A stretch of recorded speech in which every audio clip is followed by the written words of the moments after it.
During a recent interaction work, I was just reminded that it's not just what you sign up to do that matters. It's so much more. In my case, I'm an INFJ, Enneagram Type 4, and I'm also autistic. So I have a number of parameters that I can use to understand myself, but also use that information to project additional value to companies and anybody I'm talking to really about business and the stuff I can offer. So one of those things is just how I fix problems when I see them. Another thing is I'm always seeking to create harmony amongst people, and I try to help people with differing perspectives find common ground so they can get stuff done.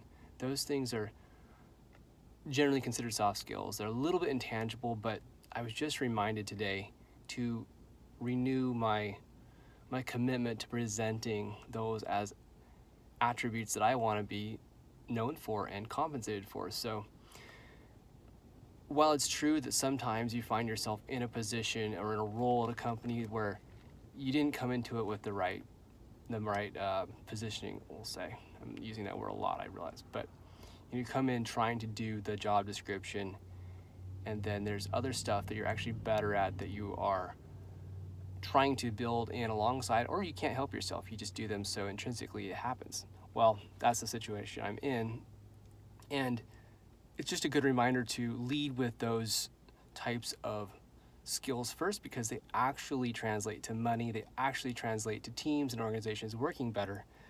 But if you don't know that about yourself well and don't present that as part of the package, and then look for organizations that have a value for that or clients that have a value for that, you're going to have to kind of engage in a race to the bottom, and that's a really bad positioning. And lesson learned and relearned, because it's a refining process, figuring out what you bring to the table and how you can help people. It doesn't necessarily happen overnight, but the more you know about yourself through personality tests, through introspection, but introspection with guidance. Like, you're going in with a sense of, I need to find this out about myself. I don't know what this thing is. I might not even have a word for it yet, but I'm going to figure it out, and I'm going to learn whether that's an attribute that I can tweak and use to my advantage. And when you go in with that kind of guidance, I think introspection has value. It's all better than just looking at yourself and wondering what's wrong, but not really being committed to figuring out and improving.